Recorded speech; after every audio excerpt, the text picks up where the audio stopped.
and Cullum Clark, Prosperity by Policy, produced with the Federal Reserve Bank of Dallas. And a special shout out to our SVP partner, Roy Lopez, for moderating this panel. Enjoy.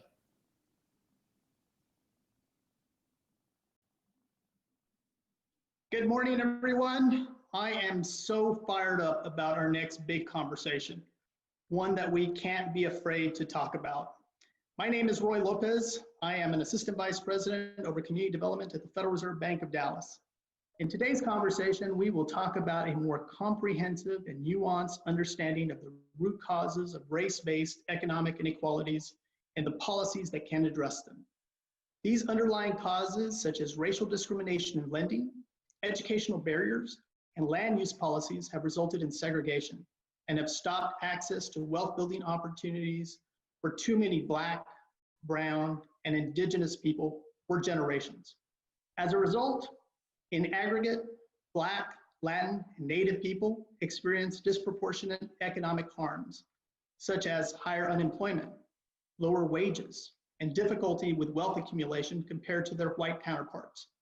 At the Dallas Fed, we define racial equity as just and fair inclusion in an economy in which all can participate, prosper, and reach their full potential, so that race can no longer predict life outcomes. That is the North Star. And this panel will add clarity on the critical policies needed to transform our thinking as change occurs. It is my absolute honor and distinct pleasure to introduce our two experts on this very topic. Our first guest is Darrick Hamilton.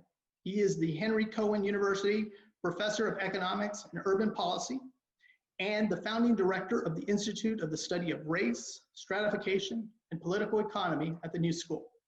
Considered one of the nation's foremost scholars, economists, and public intellectuals, Darrick's accomplishments include recently being profiled in the New York Times, Mother Jones Magazine, and the Wall Street Journal. Darrick has been involved in crafting policy proposals such as the baby bonds and federal jobs guarantees, which have gained a great deal of media attention and served as inspiration for legislative proposals at the federal, state, and local levels. Welcome to the great state of Texas, even if it's virtually, Darrick. Thank you. Honored to be here. Glad to be on the panel with both of you, and love that definition from the Dallas Fed about what a good equitable economy would be. Thank you, Darrick. And our second guest is our good friend, Cullum Clark. He is the director of the Bush Institute SMU Economic Growth Initiative, where he leads the initiative's work on domestic economic policy. Cullum's Blueprint for Opportunity program at the Bush Institute focuses on the challenges of expanding opportunity and economic mobility in America, particularly in our US cities. Welcome, gentlemen. Let's jump right into it. So 2020 has been a year of reckoning, a year for the history books on so many levels, including race relations. But with such gridlock and budget shortfalls and the complexity that goes into transformative change, policy conversations are easier to talk about than to implement. So let's start here. On a scale of 1 to 10, how equitable is our US economy today? And what is the narrative or the historical context behind your number? Darrick, let's start with you. You know, I would say 3. And how do I put that in historical context? The work of Zuckman and Zayas indicates that in terms of wealth, the top 0.1%, those earning above 1.5 million a year, own as much of our nation's wealth as the bottom 90%. And they compare that to a historical period of the Great Depression, right when we were coming out of the Gilded Age. So on a scale of 1 to 10, we certainly have to be in the bottom. And what else do we know? We know that this pandemic is making it worse, that we're gonna come out of this pandemic with an even greater concentration at the top and more despair at the bottom. Cullum, chime in here. What's your number and what's your context behind that number? Well, I think, I will say, first of all, thrilled to be part of bigBANG, honored to be with both of you all on the panel. I have read quite a lot of Darrick's work, and I think we're going to find a lot more agreement than disagreement today. I will, just for purposes of argument, say 5, but the only reason I say that is because, like Darrick, I think I have spent a fair bit of time studying just how grim things were at certain points in the past. So to me, it's a pretty long way down to 0 or 1. But that said, we got a long ways between where we are and where we should be. So I want to talk about the commonly held myths about our economy that really hinder our ability to build economic mobility, economic resiliency, particularly for Black and Brown and Indigenous families. What are some of those myths, Darrick, that we keep hearing about? The myth is the explanations of poverty. You know why poor people are poor? Because they don't have money, they lack resources. Instead, we come up with these narratives of some sort of dysfunctional behavior, some sort of deficit. Poor people aren't broke because they don't have desires of acquiring education. Poor people aren't broke because they lack work initiatives. The reality is because they lack resources. So I would say that the myths of our economy are grounded in what I'm going to label a neoliberal ideology, that if we only pay attention to corporate dynamism, that somehow that will generate a growth that will trickle down to all of us and lift all boats up. Over the last 45 to 50 years, what we have seen is real wages have remained roughly flat over that period. So American productivity has increased, but it has not trickled down.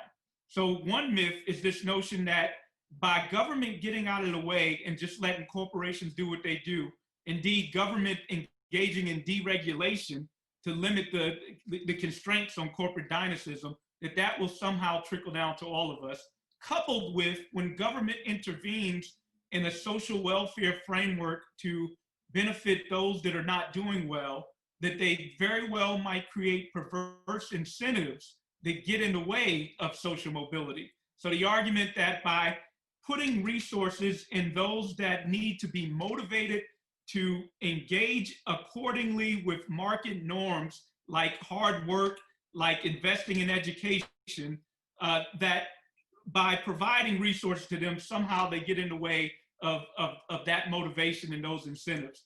That's a myth, right? That's a myth. Let me, I know I'm talking a lot. Let me finish with one big other point. Right now, we're in a recession, obviously. The ways out of a recession has to be some form of government stimulus, or it's going to be prolonged way too long. There's two ways we can go. Actually, there are many ways we can go. But in the past, our approach has been to increase aggregate demand by subsidizing our corporations. Another way to go is a bottom-up approach where, going back to the New Deal, if we invest in workers, we can also stimulate aggregate demand, but we can do it in a way that promotes shared prosperity while still increasing spillover effects for our whole economy. So we can invest in infrastructure through workers. We could green our economy. We could build roads. We can have a care economy. So there are ways in which government has to stimulate that makes a difference, that one can promote shared prosperity and the other could get us out of a recession, but leave us more unequal than from which we began. Cullum, care to respond? Yeah, I'd just like to add something kind of around the edges of what Darrick said. 2 points, a myth and a truth, as I see it. The myth, and I think Darrick's done a lot in his work to call attention to this. I've spent some time on it myself. The myth is the idea that wealth doesn't matter to upward mobility. There is I think a widespread sense that if people get educated and work hard and so forth, that they have the same shot as anybody else regardless of their starting point. The truth is, there is no question, the truth is that a little bit of wealth goes a very long ways in creating opportunities for people relative to people who have none. And that's not a trivial statement, because at least 40% of the American people, in effect, have none. So that, I think, is that is a myth that needs to be dispelled. We need to understand just how important some degree of wealth is to upward mobility. Second point is, I want to say something that I think is a truth, but sometimes people think is a myth. It's made me sad when people over recent months in particular have argued that the idea that education can be a powerful engine of upward mobility is a myth. Darrick and I both work in higher education. We clearly give a lot of our attention to trying to lift up students through education, and the evidence is overwhelmingly in favor of what we do for a living. It is a powerful engine of upward mobility. It's not going to solve the problem alone, but we do need to understand that it does play a pretty darn important role, and it's one of the best things we have going. So I think we're very much on common ground there. Yeah, I mean, if I could jump in real quick, Roy, and say thank you, Cullum, for saying that. And even academics have talking points, and one of the talking points I give is we exaggerate the functional role of education to the detriment of understanding the functional role of wealth. And oftentimes when we look at higher education, we might get that causality wrong. We might argue that education leads to wealth, when in fact the wealth itself generated the pathway for certain people to get education. Agreed. Good point. At the Dallas Fed, we have the saying of what you learn is what you earn. And absolutely, Cullum, great point there. All right, Darrick, I'm going to get your policy juices going here. What are, I know this gets you excited because we've seen you on television, but the reality is, what are one or two policy changes we can make right now that can be game changing, that can really change the trajectory of our country? Wave your magic wand here. Where would you start? Where would you end? Yeah. I think we have to focus on jobs coming out of this pandemic, and public sector jobs. So, I've talked about a federal job guarantee, so I certainly believe in that. Tell us a little bit about that. I want to hear about that one, Darrick. All right. Our audience wants to hear about that one.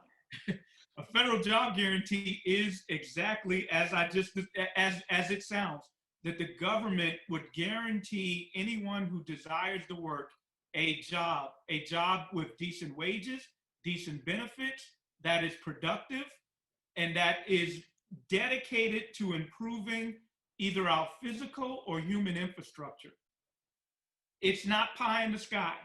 We have, I guess people say, well, is there any other example?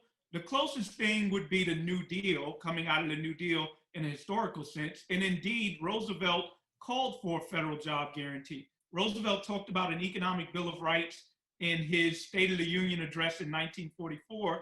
And what he said was, in addition to political rights and civil rights, a necessitous man is, I'm going to butcher it. I forgot what he said, the quote, but his point was, you cannot have true freedom if you lack resources. So an emphasis on rights of political and civil are important, but for a more perfect union, we also need to ensure that there's a base level of resource so that people can have authentic agency in their life. And Cullum was talking about this in the domain of wealth. So FDR called for, as the first article of his second Bill of Rights, a federal job guarantee. And what would that do? It would eliminate involuntary unemployment. It would benefit existing workers because it would provide them a public alternative so that they're not at the whim of being destitute when they bargain with capital and their employers. An example I like to give is you can imagine a waitress putting up with sexual harassment in order to feed her children and herself, if she happens to have children. But with a federal job guarantee, she'd be better able to bargain for the conditions where she is. Some people say, well, won't this do away with low-wage work? I say that's a feature, not a flaw of the program, that in the 21st century, we should have moderate to high-income work. And would the work be productive? Yes, there's plenty of things that the private sector is not doing that would benefit us all, and even create spillover effects to benefit the private sector if we invested in them, like a care economy. Imagine if people, I can go on and on and on, and I'm looking at cues to know when I should put a button on my answer. I just have a follow-up on that one. There are certain Texans, not this Texan, but there are certain Texans that say, well, that's socialism, Darrick. How do you counter that argument? That it's socialism. It's not socialism. It's not capitalism. It is an economic right. That's what I'm saying. I say we use these jargons of socialism and capitalism to our detriment. In America, do we practice pure capitalism when we bail out banks? Of course not. But it might be the case that sometimes we need to bail out banks. So with a federal job guarantee, it does not replace the private sector en masse. It replaces low-wage work. So, let's give an example. Would some big store place be forced to close down? Not necessarily. They might be if they don't raise their wages in accordance with that public option. They will be. But if they do, that makes for a better workplace. And in other words, it puts a floor so that labor has better bargaining power in general. Cullum, thoughts? So we're talking about waving some magic wands, right, Roy? Yeah, magic wand here. Well, Darrick didn't go there yet, but he has rightly, in my view, generated a lot of interest in his idea of what he calls baby bonds, which I think are a fascinating and important contribution to the discussion. So I'll let him speak for himself if you want to come back to that. But I would say that's a really interesting idea. Things I have focused on, I'll just mention two categories. One is I've been very interested in housing. Raphael Bostic, the head of the Atlanta Fed, your colleague, has been among the most prominent people arguing that the increasing affordability crisis in American cities is truly one of the biggest obstacles to upward mobility in our economy. I agree. I think that we need a massive effort, federal, state, and local, all over the country, to create better housing supply in response to demand growth in a number of our cities, and to bend the curve downwards in terms of housing costs. Housing should be plentiful and relatively inexpensive rather than scarce and very expensive. And that would go a long ways if you ask me. Second point, just around education, there's so many things we should do. I would say at the K through 12 world, my colleagues at the George W. Bush Institute in Education have worked really hard on this for many years. There's a whole lot of things we really know work that really do pay off. The main challenge is execution. I think the idea of making 2 years of community college, in effect grades 13 and 14, free to all, is a pretty powerful idea that ought to be seriously explored. And at the level of four-year institutions, another category I tend to think about a lot, I think we're headed in this direction, but we would really benefit from a national policy to essentially instill promoting economic mobility as a central part of the mission of higher ed in America for any institution that's taking federal money or state money. I think in general the higher ed world cares and is working on this, but there's quite a ways to go. There are all kinds of ideas we could talk about in the future. So those are some areas I would emphasize. Yeah. Well, Cullum, talking about education here, when we talk about these barriers to economic inclusion, the data is suggesting that student loans are somewhat hampering people from building assets. And, we're seeing that Congress is contemplating deferments. They're looking at forgiveness programs. What else can we do to create more affordable educational opportunities? Darrick, this is right in your wheelhouse. Give us your thoughts on this. You know what's an industry that's reeling in this pandemic? Higher education. Many schools are suffering a great deal. So if we're thinking about industrial policy, and education is a special industry that we want to ensure has sustainability in America, what if we canceled all student debt? That would, one, provide resources for our young people, and let's think about a trajectory. Millennials came of age during the last Great Recession. We told them to go to college to better themselves, to wait out the recession and get some more skills. They came out with record levels of debt. And if we look at the racial dimensions of this, especially when we say to Black people, the ways to address racial inequality is to go to college. Well, let me make 2 points. Black people 4 years after graduating from college, on average, have about $50,000 in student debt. That's 30 in comparison to 30,000 for white students, which is still way too high. Here's another, you brought up myths in the beginning. Another point to make is that Black students are overrepresented in graduate school. So relative to their share in the population, there are more Blacks in graduate school comparable to their share. And that's counter to what people believe in terms of their mythology of thinking Black people don't value education. That's a total myth. In fact, they're probably investing in education as a mechanism to build a resume to overcome labor market discrimination. One way to fight labor market discrimination is to be overqualified. So let's think about this context. We told them to do all of that. Now they're faced with another scarring event, this pandemic. They have record levels of debt. They have this pandemic. They have the lowest home ownership rates than every other generation. I'm talking about millennials, dating all the way back to the greatest generation that were coming to adulthood right after the Great Depression. And what's more, the racial disparity in home ownership for millennials is as high as any other generation at comparable age. So given this, they need a break. So this break would, one, eliminate the loans, cancel their debt, and this is no fault of their own. These are structural things, and it would have the added effect of providing a stimulus to higher education, which surely needs it right now. And then I'd go a little step further than Cullum and say, let's make public colleges and universities tuition free. We can do it, we can afford it. We should remove the stigma and burden of finance at the point of delivery for college students. That should not be a sorter into who gets to go and who doesn't get to go. And when we think about race, Cullum and I, university professors, it would be naive to say we don't know who the financial aid students are and that the system doesn't treat them different.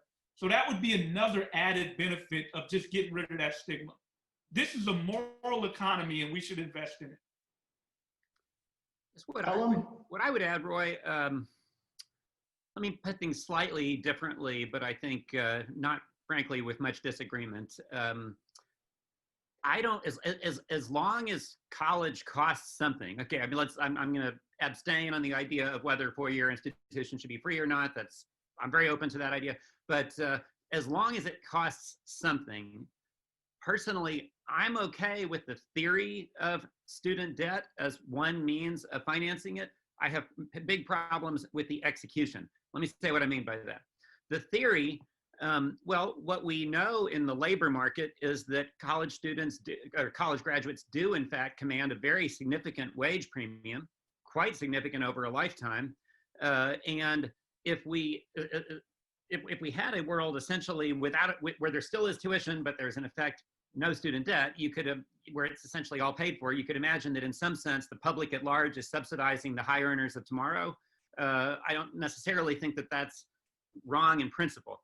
Now let's talk about the actual execution. Well, number one, we know from the data that Darrick just mentioned and from an abundance of data that we wind up with great racial disparities, all kinds of disparities in how much debt people actually have several years out. Among other things, that reflects great disparities in people's earnings, even in the same job. There's a lot needs to be done about that. I think that most economists who have looked at this will generally agree that some kind of income-linked repayment plan, if we're going to have student debt at all, makes sense. I would move towards that much more aggressively than we've done so far, including retroactively on all the debt outstanding. And I think that another really important point is bending the cost curve downwards on what higher ed costs in the future. I mean, I think we both suggested differing degrees of higher ed that could become in effect free.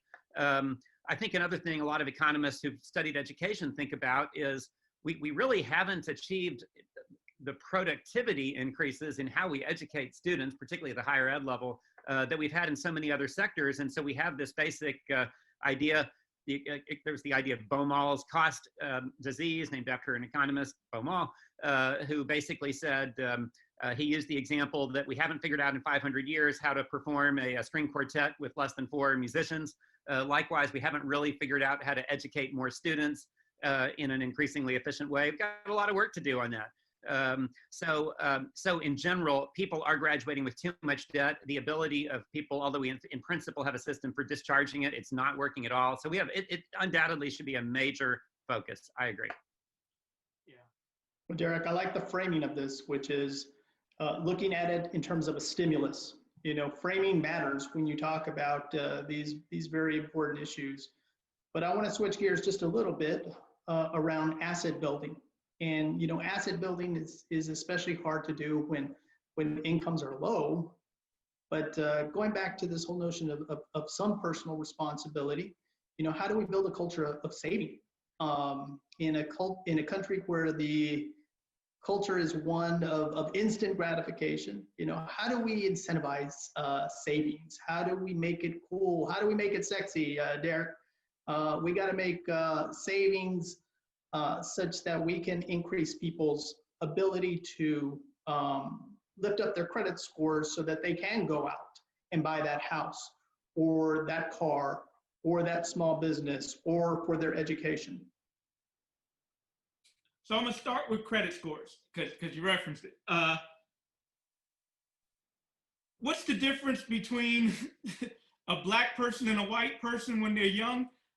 It won't be necessarily the credit score, but over time, that credit score will be markedly different between a black young person and a white young person.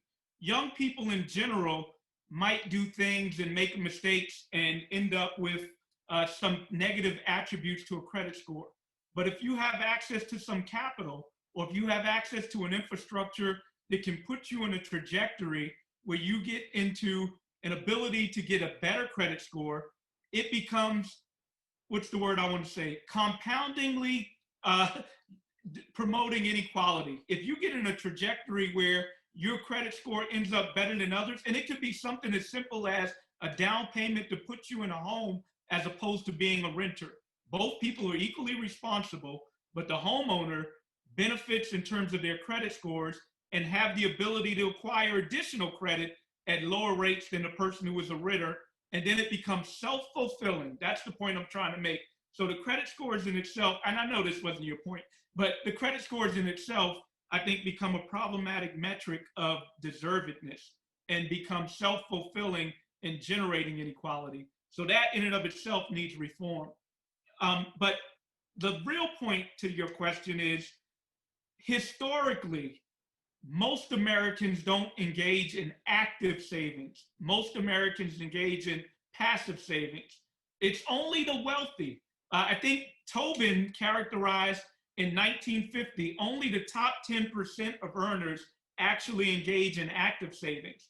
So, I guess we could even say that as one of the myths we could have brought up, that saving, and we could even say that might even actually be bad for the economy. The economy needs aggregate demand to some extent. But here's, trying to drill home the point. How do we generate people having the economic security of assets through passive savings? Well, the sources of that are generally capital to begin with. And Cullum referenced baby bonds, and that's the point. The point is that without some initial capital, you don't get into one of those assets that will passively increase over your life, like a home, like a business, like some seed capital to get into a business, or to get into a managerial or professional occupation that puts you in a 401k scenario with employer contributions that also provides passive savings over your life. So, we can do things like ensure everyone has capital and facilitate vehicles for passive savings. A lot of economists have done work on opt-in versus opt-out products. So we could make it so you have to opt out if you don't want to be included in your 401k, as another example. Roy, you said, can we make savings sexy? And I think that may be too tall a hill to climb. I'm not sure how that's ever going to happen, but we could darn sure make it a lot easier. I completely agree. We could create some kind of universal savings account that is extremely easy for employers to contribute to. If it's a match, then that's what they want to do. Okay. It's extremely portable when someone goes from one job to the next, that has opt-out features, as Darrick said. I totally agree. I think that the factors that will most influence whether we create more savers in this in our society, though, won't be the savings products as such. It will be the cost of the big three cost items: housing, education, and healthcare. As long as those three items are increasing, they're already a very large percentage of income for really the bottom half of earners, and probably more on top of that.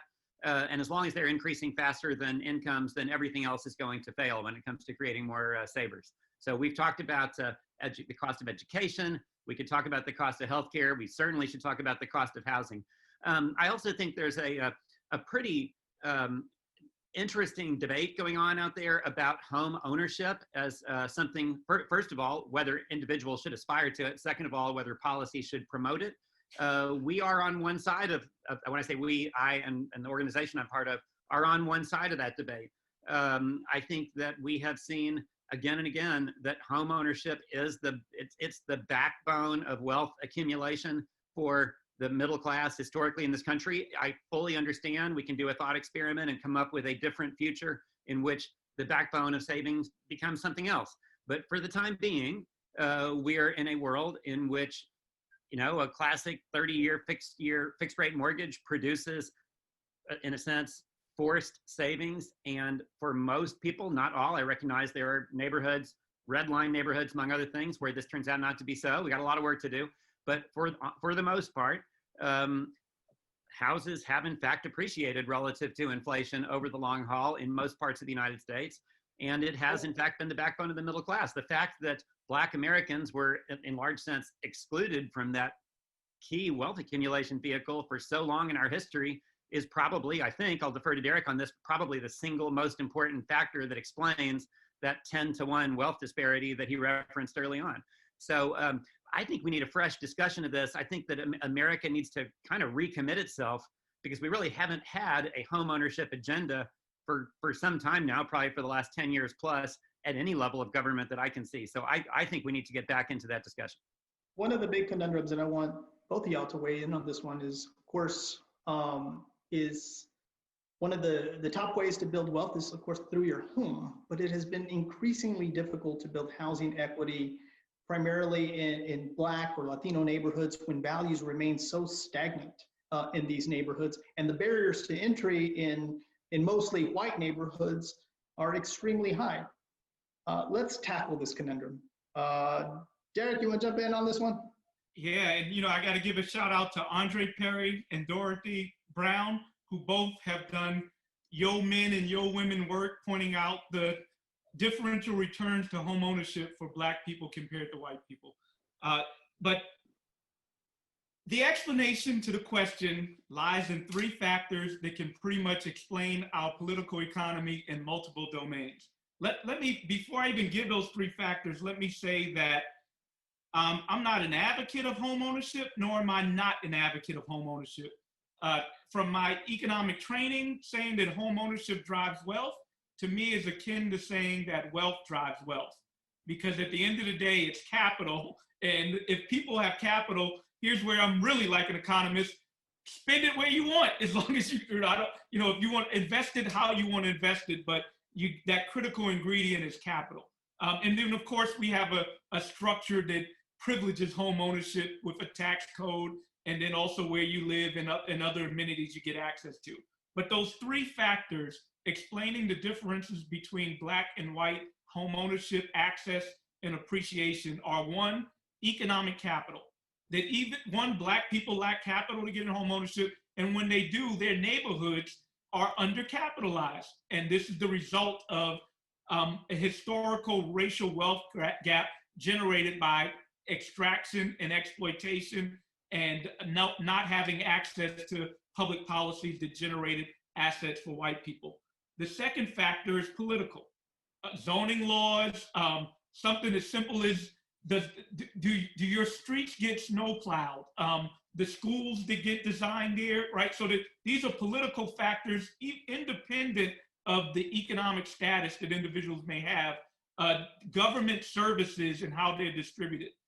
The third thing is race itself. And you mentioned it, Roy, in terms of housing discrimination. Being Black has transactional value when it comes to home ownership, unfortunately. That being Black is costly in terms of what you get access to. So we marginalize people based on identity, and it has economic consequences when it comes to transaction. So those three factors, if we, one, have better capitalized Black communities, two, have politics that are distributed in in a anti-racist way. And then finally, if we stop ascribing transactional value based on one's race when it comes to things like home ownership. Fantastic point, Darrick. Cullum? I certainly don't disagree with anything that Darrick said. That all rings very true to me. I think it is certainly it's helpful at the moment to the public's understanding of your question that we're getting a lot of discussion of the history of American cities kind of coming to light, becoming more widely known over the last handful of years.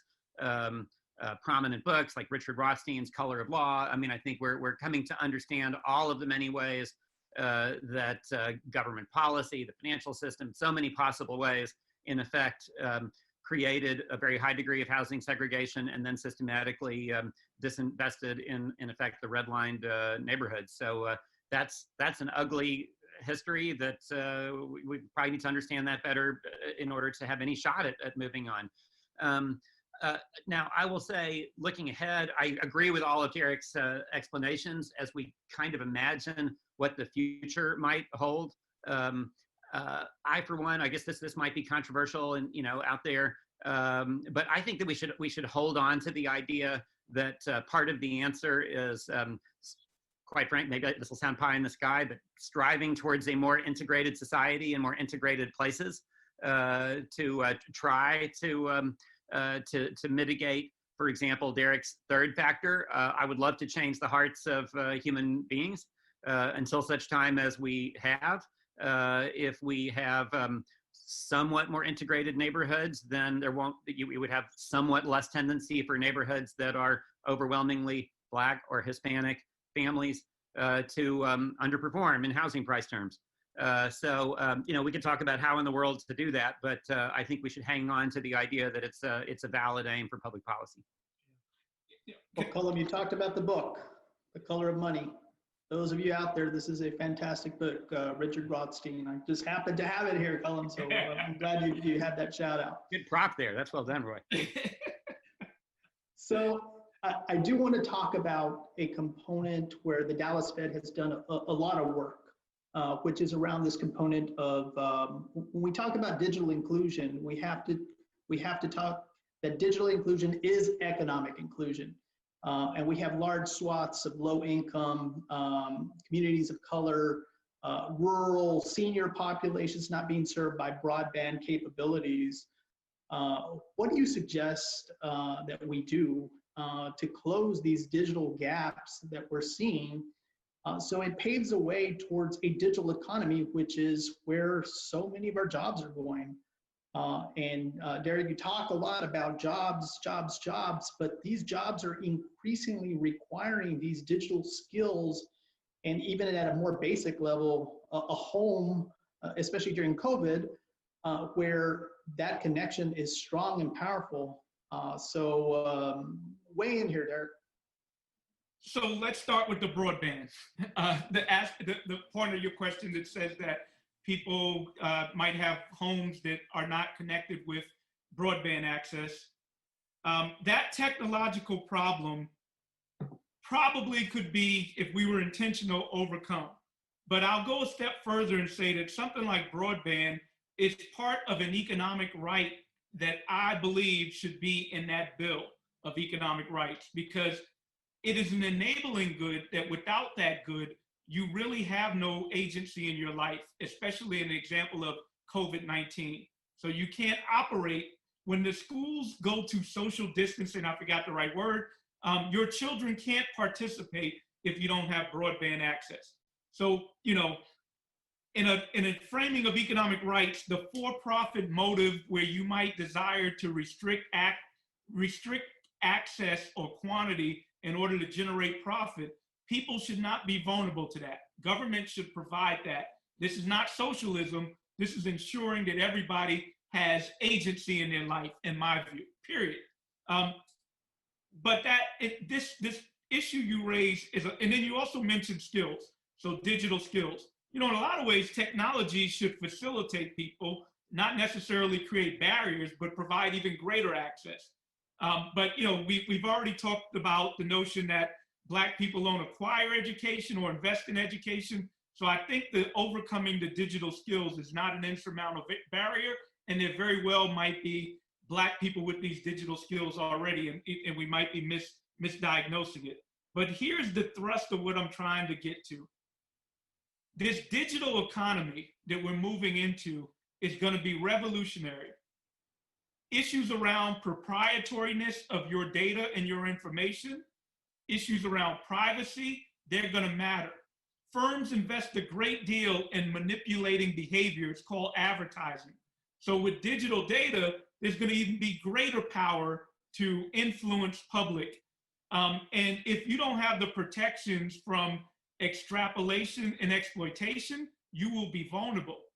So what we need to be doing, thinking forward, the next fulcrum of inequality, as you pointed out, Roy, is going to be digital, but we need to ensure that digital is used to provide widespread empowerment as opposed to extrapolation and exploitation. And history has shown us that with every new technology or technological revolution, it has often been used to exploit and extract from those that are vulnerable, namely the Black community, who don't have the economic, political, and even identity might to protect themselves. And we could do something different now and use it instead to empower. Yeah, one of the things that we're seeing is as you overlay low-income areas with areas that don't have broadband access, it's the same map. So that's an unfortunate thing to see. Cullum, any thoughts in this area?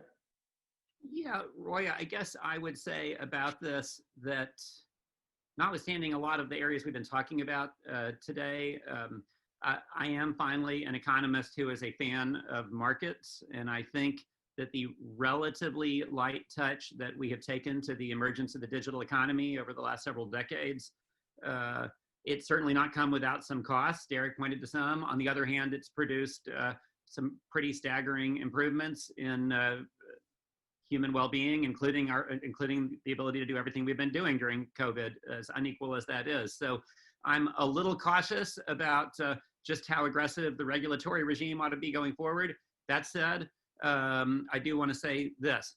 Our basic setup for delivering broadband to homes has not kept up with the economic reality. Essentially, we created broadband to homes to deliver the cable TV package, and we only, after the fact, basically discovered actually we could, we're going to create this great digital internet economy around it. It's no longer primarily a luxury service. It's an economic necessity. It's an educational necessity. We're learning that very, very fast, but our systems haven't caught up with that fact. So to my way of thinking, it's basically rural electrification in the New Deal era all over again. For people to be bona fide participants in the economy, they must be digitally connected, and they must have some both the actual physical connection and some basic skills. And that must be a baseline that our society delivers to all. So I hope that we can do that in a way that is consistent with continuing to maintain some degree of restraint so that this digital economy can continue to develop. Yeah, and really quick, my notion of public provided provisions of broadband are meant to be public options. Right. They don't necessarily have to replace private options. In fact, deregulate it all. Deregulate it, but make sure that there's a public option at the bottom of the market at least, right, so that people are not excluded from something that is of a certain quality, quantity, and access. And then after that, let the market run. Cullum, Darrick, let's close with one word to describe our economic future. Darrick? Look, can I paraphrase your question slightly? What one word to describe our economic hope, and that would be inclusion. Fair enough. Cullum? I agree with that. I am an eternal optimist when it's all said and done, so I'm going to say improving. sometimes more slowly than we would like, but I think we are making progress on a lot of these issues we're discussing. Lot of work to be done. Glad the Fed is deeply involved in these issues. That probably wouldn't have been, I mean, I've read the multi-volume history of the Federal Reserve, and I don't think your institution would have been talking about this, 40, 50 years ago to the extent it is today. So bravo for that. Look, we're taking these things on. We're trying. So let's stay at it. What's your one word? Improving. Got it. Sorry. Yeah, sorry about that. That was a little wordy. And there was other issues that we wanted to get to. I wanted to get to early child education, white allies. Guys, that was too fun. We had a lot of fun on this one. That one went by way too quickly. So Cullum, Darrick, thank you so much. Wow, that was an empowering conversation. Thank you, Roy. We need to keep beating the drum of change. Your insights can and are paving the way for really some new thinking on racial equity. So let's keep this action going. And the key word there is action. Gentlemen, I thank you for your time. And of course, the conveyors of this wonderful conference, bigBANG, thank you for allowing us to have this platform to speak candidly about these critical issues that are so important to our economy. Thank you, and hope you have a rest of a great conference. Thank you, everyone. Thank you.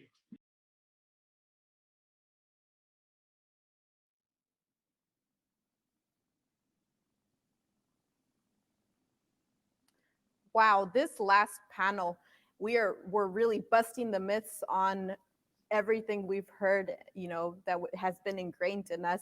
And we know that wealth is needed for upward mobility. Wealth drives wealth. And so thank you, Darrick Hamilton, Cullum Clark, and Roy Lopez for that. It's not socialism, it's not capitalism, it's our economic right. Thank you so much for bringing that up. And that really drives our work at SVP Dallas. Now we